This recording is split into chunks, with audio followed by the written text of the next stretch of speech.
سبيل الدموع سبيل مريح تنهد يا صاحي كي تستريح کہ بیوی اگر سمجھداری دکھا دے تو یقین مانے کہ گھر جنت بن سکتا ہے، اور صحیح عورت کا ملنا خوش بختی کی علامت ہے۔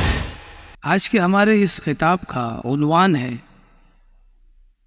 کہ لمبی عمر کا راز کیا ہے۔ ہر انسان چاہتا ہے کہ وہ زیادہ دن تک جیے اور صحت اور عافیت والی زندگی جیے۔ تو آج ہم اس خطاب کے ذریعے یہ جاننے کی کوشش کریں گے کہ اسلام ہمیں کیسے رہنمائی کرتا ہے ان چیزوں کی طرف جو چیزیں ہماری عمر میں برکتیں عطا فرماتی ہیں اور ہماری عمر لمبی ہوتی ہے۔ جبکہ آج سائنسداں اس پر ریسرچ کر رہے ہیں، باقاعدہ لیوز 100 ایئرس بلو زون، یہ باقاعدہ ایک ڈاکیومنٹری فلم بنی ہے اس پر، اور جسے دیکھنا بھی ضروری ہے تاکہ آپ کو پتہ چلے کہ کس طرح ان لوگوں نے تحقیق کی ہے۔ لیکن آپ یقین مانیں کہ وہ ساری ڈاکیومنٹری دیکھنے کے بعد جب آپ اسلام کا مطالعہ کریں گے تو آپ حیرت زدہ رہ جائیں گے کہ وہ ساری چیزیں جو وہ 40 گھنٹے میں بیان کرنا چاہ رہے ہیں وہ یہاں 3 سے 4 احادیث کریمہ میں بیان کرتی ہے۔ 3 اور 4 احادیث کریمہ میں پوری کی پوری ڈاکیومنٹری کو بیان کر دیا، جبکہ وہ تھک ہار کر 40 گھنٹے کی ڈاکیومنٹری بنا رہے ہیں، جس سے ہمیں پتہ چلتا ہے کہ لمبی عمر کیسے پانی ہے۔ زیادہ تر اس پر دھیان جو دیا گیا ہے وہ ان چیزوں پر دھیان دیا گیا ہے کہ اپنے پریوار کا خیال رکھیں اور جتنا ہو سکے اپنے رشتہ داروں کے ساتھ رہے، ان کے ساتھ زندگی گزارے۔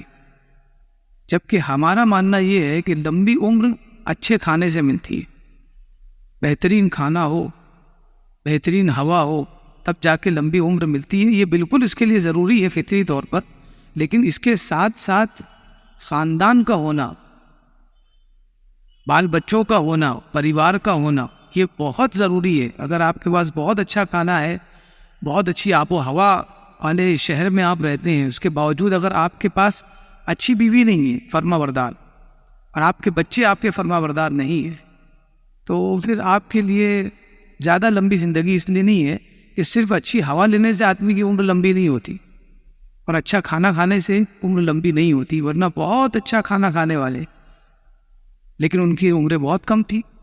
اس کی وجہ صرف اور صرف یہی ہے کہ ہم نے مان لیا ہے کہ لمبی عمر کے لیے اور اچھی زندگی کے لیے، ہیلدی لائف کے لیے اچھا کھانا ضروری ہے، زیادہ پیسہ ہونا ضروری ہے۔ جبکہ ان سب سے زیادہ، یہ خود سائنس کی ریسرچ بتا رہا ہوں، وہ کہہ رہے ہیں کہ ان سب سے زیادہ ضروری ہے کہ بندہ اپنے پریوار میں رہے، اپنے خاندان والوں کا خیال رکھے، اپنے والدین کے ساتھ اٹھے بیٹھے، یہ سب سے زیادہ اہم ہے۔ اس سے اس کی عمر لمبی ہو جائے گی۔ اللہ کے رسول صلی اللہ علیہ وسلم جب بھی دعا فرماتے تو سب سے زیادہ اور کثرت کے ساتھ جو دعا فرماتے وہ یہی دعا ہوتی تھی جو ہم نمازوں میں مانتے ہیں، اللہم ربنا آتنا فی الدنیا حسنہ، اے اللہ ہمارے لیے دنیا میں اچھائی رکھ اور بھلائی رکھ، اور فی الآخرۃ حسنہ، اور آخرت میں ہمارے لیے بھلائی رکھ، وقنا عذاب النار، اور جہنم کے عذاب سے ہمیں بچا۔ تو یہ جو پہلا پورشن ہے اس دعا کا کہ دنیا میں ہمارے لیے بھلائی رکھ، یہ بھلائی سے مراد یہی ساری چیزیں وہ جس کو نبی پاک صلی اللہ علیہ وسلم نے اپنی احادیث میں بیان فرمایا ہے۔ حدیث مبارکہ میں حضور صلی اللہ علیہ وسلم ارشاد فرماتے ہیں، مستفاد المؤمن بعد تقوی اللہ عز وجل خیرا له من زوجۃ صالحہ، فرمایا کہ اللہ تبارک و تعالیٰ کا تقوی اختیار کرنے کے بعد انسان کے لیے سب سے بہترین چیز جس سے وہ فائدہ اٹھائے، اللہ کا تقوی، پرہیزگاری، اس کے بعد سب سے بہترین اگر کوئی چیز ہے جس سے بندہ استفادہ کرے، یوٹیلائز کرے، وہ ہے نیک اور صالح عورت، دیندار عورت، جو دین کو سمجھتی ہو، صرف نماز پڑھنے والی نہیں، دین کو سمجھتی ہو، معاملات کو سمجھتی ہو، صرف عبادات کو نہیں بلکہ معاملات کو بھی سمجھتی ہو۔ اور دوسرا فرمایا ان امرہا اطاعت، کون ہے وہ عورت؟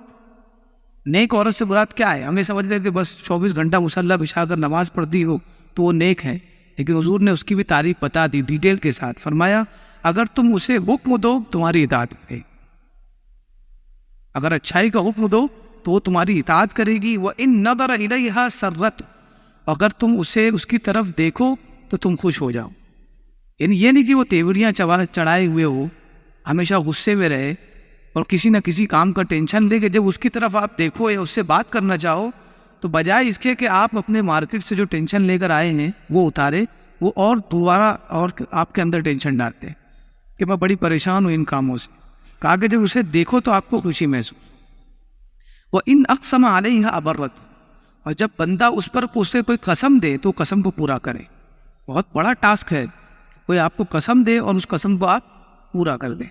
وَإِنْ غَابَ عَنْهَا نَصَحَتْهُ فِي نَفْسِهَا وَمَالِهِ، اور اگر وہ شوہر کسی کام سے، جاب کے سلسلے میں، بزنس کے سلسلے میں اپنے شہر گاؤں سے دور ہو جائے تو وہ اپنی بھی حفاظت کرے، ساتھ ہی ساتھ اپنے شوہر کے مال و دولت کی حفاظت کرے، یعنی اس کے گھر کی بھی حفاظت کرے، ساتھ ہی ساتھ اپنی عزت اور وقار کی بھی حفاظت کرے. یہ وہ عورت ہے جس کے بارے میں حضور نے فرمایا اگر یہ کسی کو مل گئی تو سمجھ لے سب سے بڑا استفادہ کرنے والا وہ انسان. دوسری حدیث میں حضور صلی اللہ علیہ وسلم فرماتے ہیں من سعادت ابن آدم ثلاث، انسان کے لیے 3 خوش بختیاں ہیں، 3 گڈ لکس ہیں. ومن شقوت ابن آدم ثلاثہ، اور ایک آدم کی اولاد کے لیے 3 بدبختیاں ہیں، 3 بیڈ لکس ہیں. فرمایا کہ خوش بختیاں کیا ہے، گڈ لکس کیا ہے اس کے لیے؟ کہا المرأۃ الصالحہ، سب سے پہلے نیک عورت. اگر کسی کو مل چکی ہے تو وہ اس کے لیے خوش بختی ہے. اور دوسرا والمسکن الصالح، اور اچھا گھر جو اس کے سارے پریوار کے لیے متسع ہو، اس میں وہ لوگ رہ سکے آرام سے، اچھا گھر.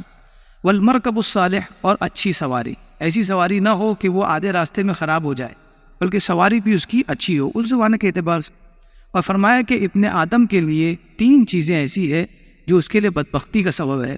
وہ 3 چیزیں کیا ہی فرمایا؟ المرأۃ السوء، بری عورت،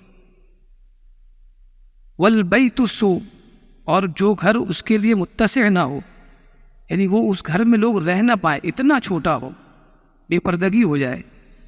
والمرکب السوء، اور بری سواری. تیسری حدیث میں حضور نے فرمایا اربع من سعادت المرء، 4 چیزیں ہیں انسان کے لیے جو خوش بختی کا سبب ہے. سب سے پہلی ان تکون زوجته موافقہ، سب سے پہلی خوش بختی یہ ہے 4 چیزوں میں کہ اس کی عورت اس کے معاملات میں موافق ہو، اس کے مطابق کہ آپ جو کہہ رہے ہیں میں اس کی موافقت کرتی ہوں اور میں آپ کے ساتھ. اور دوسری وَأَوْلَادُهُ أَبْرَارًا، اور اس کے بچے فرما بردار. اور تیسری وَأَن يَكُونَ رِزْقُهُ فِي بَلَدِهِ، اور تیسری چیز یہ ہے کہ اس کا رزق اور اس کی روزی اسی کے شہر میں موجود ہو. یہ 3 چیزیں بہت اہم تھی جو میں نے بیان کیا.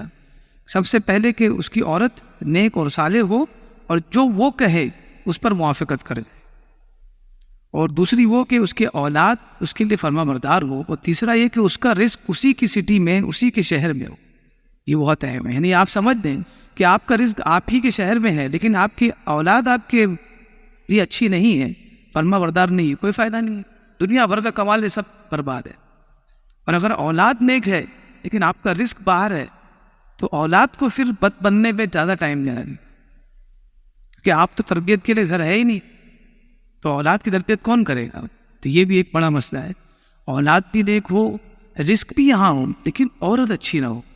عورت آپ کی بات پہ موافقت نہ کرتی ہے، وہ اپنی ہی چلاتی ہو، غلط اور صحیح کو سمجھتی نہ ہو، سب بیکار ہے. کہ رزق آپ کا گھر میں ہے، اولاد آپ کی فرما بردار ہے، کوئی فائدہ نہیں.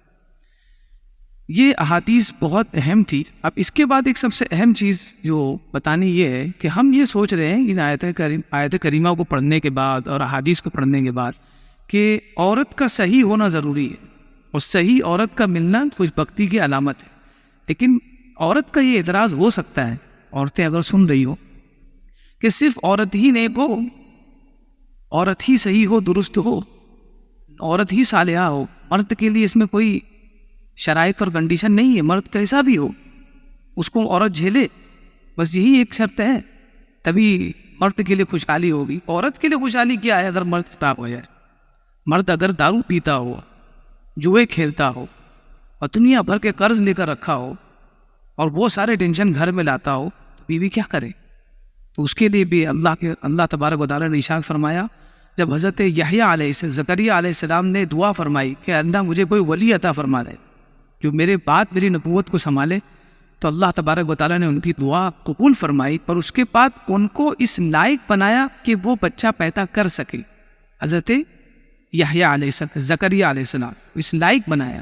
اور اس لائق بنانے کے بعد اللہ تبارک و تعالیٰ نے فرمایا وَأَصْلَحْنَا لَهُ زَوْجًا، اور اس کے بعد ان کی بیوی جو بانجھ تھی ان کو بھی ہم نے اس لائق بنایا کہ وہ بچہ پیدا کر سکے. یعنی پہلے یہ بتایا کہ سب سے پہلے شوہر کو ہم نے شوہر کی اصلاح کی، اور جب شوہر کی اصلاح ہو گئی تو اب بیوی کی اصلاح ہے. تو اس سے پتہ یہ چلتا ہے کہ اگر آپ اچھی بیوی ڈھونڈ رہے ہیں تو پہلے آپ چیک کریں آپ کتنے اچھے ہیں. آپ اگر یہ چاہتے ہیں کہ آپ کی بیوی آپ کی باتوں کو مانے تو پہلے آپ دیکھیں آپ کی بات بھی صحیح ہے کہ آپ کی بات غلط بھی ہو سکتی ہے. تو صرف یہ ضروری نہیں کہ بیوی آپ کی بات کو مانے، پہلے یہ ضروری ہے کہ آپ کی بات کو منوانے کے لیے بات میں وزن ہے کہ نہیں، یہ بھی ضروری ہے.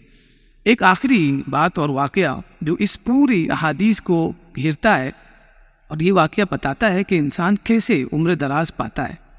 ایک شہر میں ایک حکیم تھا اور وہ شہر کا جو گورنر تھا اسے یہ بات کا بڑا شوق تھا کہ میں لمبی عمر حاصل کروں، میری عمر لمبی ہو. تو اس نے حکیم کو بلایا اور کہا کہ کیسے بھی تلاش کرو کوئی ایسی جڑی بوٹی جس کے ذریعے میری عمر لمبی ہو جائے. حکیم نے کہا کہ بالکل، یہ میرے لیے ایک بہت بڑی ذمہ داری، ایک ٹاسک ہے، میں ضرور آپ کے لیے ایسی جڑی بوٹی حاضر کروں گا. اب وہ شہروں میں چکر لگانے لگا، گاؤں میں چکر لگانے لگا، دوڑنے لگا کہ کہیں ایسا کوئی جڑی بوٹی مل جائے. آخر کار وہ پوچھتے پچارتے ایک گاؤں کی طرف پہنچا اور پتہ چلا کہ یہاں کے لوگوں کی عمریں لمبی ہوتی ہے، تو یہاں پتہ چلے گا کہ یہاں پر کیا جڑی بوٹیاں کھائی جاتی ہیں. تو جب ان لوگوں سے اس نے پوچھا کہ لمبی عمر کا راز کیا ہے آپ لوگوں کے یہاں، تو ان لوگوں نے کہا کہ ہمارے یہاں تو ایسا کچھ بھی نہیں ہے، ایوریج ایج ہے سب کی. ہاں اگر لمبی عمر کا راز جاننا ہے اس کے لیے کیا جڑی بوٹی ہے تو اس پہاڑ کے آخری چھور پر وہاں پر 2 بھائی رہتے ہیں، جا کر وہاں معلوم. تو وہ شخص جو ہے سفر کر کے وہاں پہنچا. جب وہ وہاں پہنچا تو بالکل سورج غروب ہو رہا تھا، مغرب کا وقت ہو رہا تھا. وہاں پہنچتے ہی اس نے دیکھا ایک سامنے گھر تھا، چھوٹا سا گھر تھا اور گھر کے اندر سامان بکھرے ہوئے تھے اور گھر کے دروازے پر ایک بوڑھا شخص بیٹھا ہوا تھا. وہ حکیم اس کے پاس گیا اور اس سے کہنے لگا کہ میں فلاں جگہ سے آیا ہوں، مسافر ہوں، اور میں چاہتا ہوں کہ آج چونکہ سورج غروب ہو گیا ہے، رات ہونے والی ہے، تو میں آج آپ کے یہاں بطور مہمان رک جاؤں، رات گزار کے پھر میں صبح چلا جاؤں گا. ابھی اس نے یہ بات پوری ہی نہیں کی تھی کہ گھر کے اندر سے تڑاکے دار آواز آئی بیوی کی. کہا کہ ان سے کہہ دو کہ گھر پہ کوئی جگہ نہیں ہے مہمانوں کے لیے، ہمارا گھر ہے، سرائے نہیں، ان سے کہو کہ آگے کوئی گھر دیکھ. وہ بوڑھے نے بڑے افسوس کے ساتھ اپنی گردن کو نیچے کر لیا اور معذرت چاہنے وہ شخص وہاں سے نکلا. اور پھر آگے ایک گھر تھا، وہی 2 بھائی رہتے تھے وہاں پر. وہاں جانے کے بعد دیکھا تو خوبصورت سا گھر ہے، گھر کے باہر فلاورز لگے ہوئے ہیں، بالکل ایسا لگ رہا ہے کہ زندہ لوگ رہتے. اور ایک نوجوان شخص دروازے پر کھڑا ہے میرے استقبال کے لیے. وہ حکیم کہہ رہا ہے کہ میں تو سوچتا کہ اسے تعارف کراتا، انٹروڈکشن کراتا، پھر وہ میرا استقبال کرتا، لیکن وہ پہلے ہی استقبال کے لیے کھڑا ہے. اور جیسے ہی میں گیا اس نے کہا کہ بالکل آپ آئیے ہمارے گھر میں. تو میں نے کہا کہ میں ایسی بات ہے، سورج غروب ہو رہا ہے. تو بولے بالکل آپ رکیں گے، آج یہاں میرے مہمان ہیں، اور کل بھی رہنا چاہے تو کل بھی آپ رہے. اور اس کے بعد وہ دونوں بیٹھے اور بات کرنے لگے. اور بات کرتے کرتے کے دوران اس شخص نے کہا، حکیم نے، کہ مسئلہ یہ ہے کہ میں آج تو رات گزار لوں گا، لیکن ایک سوال میں آپ کے پاس سامنے کل رکھوں گا، اور اسی غرض سے مقصد سے میں یہاں آیا ہوں. رات گزر گئی. رات گزرنے کے بعد جب صبح ہوئی، دوپہر کے وقت اس حکیم نے کہا کہ معاملہ یہ ہے کہ لمبی عمر کا کیا راز ہے، یہ جاننے کے لیے میں آیا ہوں. اس لیے کہ ابھی آپ سے پہلے میں آپ کے بھائی کے گھر گیا تھا، آپ کے بڑے بھائی، تو وہاں سے میں یہاں آیا ہوں. تو وہی میں دیکھ رہا ہوں کہ بڑے بھائی تو بہت ہی بوڑھے لگ رہے ہیں اور آپ ماشاءاللہ نوجوان ہیں. تو یہ کیا اس میں راز ہے؟ کوئی زیادہ عمر میں تو فرق نہیں ہوگا، لیکن وہ بوڑھے ہو گئے اور آپ نوجوان ہیں. تو وہ شخص ہنستے ہوئے کہتا ہے، کچھ طبع انسان تھا، اس نے ہنستے ہوئے کہا کہ سب سے پہلی بات تو یہ کہ وہ جس سے آپ ملے ہیں پہلے گھر والے سے، وہ میرے بڑے بھائی نہیں ہیں، میرے چھوٹے بھائی، میں ان سے 20 سال بڑا ہوں. لیکن وہ بوڑھے خود نہیں ہوئے، وہ جو آواز آئی تھی ان آوازوں نے انہیں بوڑھا کر دیا ہے. اور اس کے بعد پھر اس نے کہا کہ مگر میں لمبی عمر کا راز جاننے کے لیے آیا ہوں، تو اگر آپ کیا کھاتے ہیں ایسا وہ اگر بتاتے تو میں اپنے گورنر کے لیے، امیر کے لیے لے جاؤں. تو اس نے کہا کہ پہلے کھانا کھا لیتے ہیں، اس کے بعد اس پر بات کریں گے. کھانا کھانے کے بعد یہ لوگ درخت کے نیچے بیٹھے خوش گپیاں کر رہے تھے کہ اتنے میں اس شخص نے کہا کہ اب فروٹ کھا لیتے ہیں کھانا کھانے کے بعد. تو اس نے اپنی بیوی کو آواز دی. عورت بالکل ایک غلام کی طرح، باندی کی طرح اس کے سامنے آ گئی. جی سرتاج فرمائے. کہا کہ جا کر تربوز لے آؤ اپنے باغ سے. باغ نیچے درمیان میں تھا، پہاڑ پہ جو چڑھتے ہیں تو نچلی جو ایریا ہوتا ہے اس میں باغ میں تھا. تو وہ گئی اور تربوز لے کر آئی. تربوز پر اس نے ہاتھ مارا تو وہ تربوز تیار نہیں تھا. تو اس شخص نے کہا کہ یہ تربوز لے جاؤ، دوسرا لے آؤ. وہ دوڑتی ہوئی گئی اور پھر دوسرا لے آئی. اس نے پھر ہاتھ مار کر چیک کیا تو وہ تیار نہیں تھا. پھر وہ اس سے کہا کہ دوسرا لے آؤ. وہ تیسری بار گئی اور لے کر آئی اور اس نے ہاتھ مار کر کہا کہ یہ تربوز بہت اچھا ہے، اسے ہم کھائیں گے. بہرحال وہ تینوں مرتبہ جو گئی تھی بالکل خوش اخلاقی کے ساتھ گئی. کوئی بھی چہرے پر ایسا معاملہ نہیں تھا کہ میں بہت پریشان ہوں، یہ آدمی نے تو حیران کر دیا مجھ کو، مہمان آ جاتے ہیں مجھ کو خادمہ بنا دیتا ہے، ایسا کچھ بھی نہیں تھا. بہرحال یہ لوگ بیٹھے اور فروٹ جب کھا لیا تو پھر اس شخص نے کہا کہ میرا سوال وہی کہ وہی ہے کہ کیسے نوجوان رہ رہے ہیں، کیسے لمبی عمر پا رہے ہیں. تو اس نے کہا لمبی عمر کی وجہ میں آپ کو بتاؤں کہ جو میرا باغ ہے جس میں تربوز لگتے ہیں اس باغ میں باغبانی میں کرتا ہوں. تو مجھے معلوم ہے کہ میرے باغ میں کتنے تربوز لگے ہوئے ہیں. تو مجھے آج پتہ چلا ہے کہ میرے باغ میں صرف ایک ہی تربوز ہے اور میں نے اپنی بیوی کو 2 مرتبہ سے 3 مرتبہ بھیجا ہے تربوز چینج کروانے کی، اور اسے بھی پتہ ہے کہ باغ میں ایک ہی تربوز ہے. لیکن ہر بار بولنے پر وہ صرف میرے بولنے پر جاتی تھی اور تربوز وہی لے کر جاتی تھی، وہی لے کر آتی تھی. یہ جو تربوز ہم لوگوں نے کھایا یہ وہی تربوز ہے جو پہلی مرتبہ لائی تھی. لیکن وہ یہ چاہتی تھی کہ میرے شوہر نے کہا ہے لے چلو، آج نہیں کل عقل آئے گی ان کو، میں اس کی فرما بردار بن جاؤں تو آج نہیں کل اسے سمجھ میں آئے گا کہ یار میں بیوقوف تھا، میں اس کے اوپر زیادتی کرتا تھا، اسے کہتا تھا لیکن یہ خاموشی سے کر لیتی تھی. جس دن سمجھ میں آئے گا اس دن پھر وہ کوئی چیز نہیں سمجھے گا وہ اپنی بیوی کے علاوہ. تو یہ بہت بڑا اہم رول ہے میاں اور بیوی کے درمیان کہ بیوی اگر سمجھداری دکھا دے تو یقین مانے کہ گھر جنت بن سکتا ہے. شوہر کی جہاں تک بات ہے وہ گھروں کے باہر رہتا ہے، بزنس کرتا ہے، کاروبار کرتا ہے، اس میں بہت سارے مسائل ہوتے ہیں جس سے وہ بات کو سمجھ نہیں پاتا ہے. اگر نوکر ہے تو وہ باس کی سنتا ہے تو سوچتا ہے گھر میں تو کوئی سنے. تو اگر وہ گھر میں سنتی ہے اس کی غلط بات، کل پرسوں نرسوں جب اسے بات سمجھ میں آئے گی، ریئلائز ہوگا کہ میں غلط تھا، یقین مانے وہ سر کا تاج حقیقت میں بنا دے گا. اللہ تبارک و تعالیٰ کی بارگاہ میں دعا ہے کہ جو کچھ بیان ہوا مولا کریم کہنے سننے سے زیادہ اس پر عمل کی توفیق عطا فرما. وصلی اللہ تعالی علی خیر خلقہ محمد وعلی آلہ وصحبہ اجمعین برحمتک یا ارحم الراحمین.